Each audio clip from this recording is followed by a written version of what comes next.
nous venons, frères et sœurs, de vivre avec le Seigneur Jésus le chemin de la croix, durant lequel nous lui avons demandé personnellement et en communauté de faire de notre vie un chemin de croix vivant, dans lequel nos frères et sœurs pourront le découvrir, lui qui est le visage de la miséricorde de Dieu notre Père. Chers agents pastoraux, chers jeunes frères et sœurs en Christ, nous voici réunis pour vivre dans la fraternité, la communion, cette 34e édition des Journées mondiales de la jeunesse ici à Popenguine, autour du thème que nous connaissons tous. Voici la servante du Seigneur, que tout m'advienne selon ta parole. Soyez les bienvenus à cette édition des GMJ Saint-Jean-Denis, avec nos frères et sœurs venus de la sous-région, nous rejoindre, nous jeunes du Sénégal, pour méditer, prier ensemble et partager notre joie d'être et d'agir en chrétien. Il m'a été demandé ce soir de partager avec vous une méditation sous forme de catéchèse. Oui, partant de notre identité chrétienne, nos chers pères nous exhortent à vivre et à agir en chrétien pour que nous soyons de véritables témoins du Christ dans notre société d'aujourd'hui. Être chrétien. L'étymologie du mot chrétien nous vient du Christ. La Bible nous dit, ce fut à Antioche que les disciples ont reçu pour la première fois le nom de chrétien. Actes chapitre 11, verset 26. Être chrétien, chers amis, c'est donc être attaché au Christ, à sa personne et à son enseignement. C'est vouloir reconnaître le Christ comme notre ami proche, vouloir imiter sa conduite et s'instruire des voies de sa sagesse, être en contact avec lui comme on le ferait auprès d'un grand frère sage et bienveillant. Chers jeunes, amis fidèles du Christ, de par notre baptême, vous le savez, nous sommes devenus chrétiens. Nous devons donc reconnaître en Jésus notre Sauveur, nous en remettre à lui pour notre salut, pour le pardon de nos péchés et pour vivre de manière chrétienne. Si nous voulons être de bons chrétiens, si nous voulons avoir une vie enracinée en Jésus-Christ, nous ne devons pas nous contenter seulement d'aller à l'église pour participer aux célébrations eucharistiques, mais nous devons, en dehors de ces célébrations, nous nourrir de la parole de Dieu au quotidien. Cette parole qui est une lampe sur nos routes, cette parole qui nous guide et qui est là pour nous conduire sur les chemins du salut. Le salut que notre Seigneur Dieu veut accorder à toute personne qui met entièrement sa confiance en lui. Oui, comment ne pas trouver un exemple d'une vie chrétienne authentique dans les béatitudes que nous pourrons lire dans l'évangile de Saint Matthieu au chapitre 5, où il nous est demandé de ne pas accumuler des biens en ce monde, mais de vivre l'amour, la charité, et que cela concerne tous. Chers amis fidèles, jeunes en marche à la suite du Christ, nous devons vivre et agir en chrétiens. Pourquoi la vie chrétienne est-elle en elle-même un engagement au service de l'homme? C'est parce que tout simplement Jésus a donné sa vie par amour pour tous les hommes. Alors, le devoir immédiat d'agir pour nous, dans un ordre juste dans la société, comme le dit le pape Benoît XVI, c'est le propre des fidèles laïcs. Oui, notre propre d'être fidèles laïcs, c'est de vivre pour un ordre juste dans la société d'aujourd'hui. Ces paroles, nous les trouvons dans Deus Caritas Est, au numéro 29, le paragraphe 2. Oui, vivre et agir en chrétien. En Matthieu chapitre 27, les versets 31 à 46, chers amis, Jésus interprète l'amour de Dieu en ces paroles. Amen, je vous le dis, chaque fois que vous l'avez fait à l'un de ces plus petits qui sont mes frères, c'est à moi que vous l'avez fait.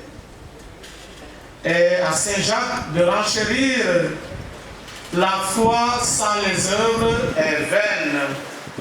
Jacques 2, les versets 14 à 18. Chers jeunes, suivez l'exemple de Jésus tout le temps. Suivez ses commandements résumés dans celui de l'amour. Il nous dit d'imiter Dieu comme des enfants bien-aimés. Il ne nous suffit pas, comme je le disais tout à l'heure, d'aller à l'église pour que nous soyons des chrétiens forts. Mais nous serons encore beaucoup plus forts si notre vécu eucharistique est accompagné de gestes et de paroles que nous sommes appelés à témoigner devant nos frères et sœurs en humanité. En lisant la parole de Dieu, faites ce qu'elle vous dit. Sachez que vous serez persécutés, chers jeunes, pour vos croyances.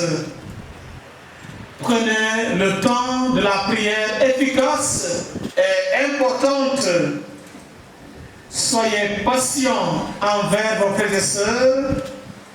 Efforcez-vous de mener une vie calme, sans trop être agité, de peur d'aller sur des chemins qui vous conduisent à votre perte. Témoignez en acte de notre foi en Jésus-Christ dans notre société d'aujourd'hui. Oui, soyons témoins de Jésus-Christ dans nos sociétés d'aujourd'hui par notre fierté, par notre confiance et notre courage d'être disciples du Christ. Notre Seigneur nous invite aujourd'hui et pour toujours à témoigner de lui, non seulement en parole, mais en acte. Il faut aujourd'hui ne pas avoir peur de témoigner explicitement de sa foi.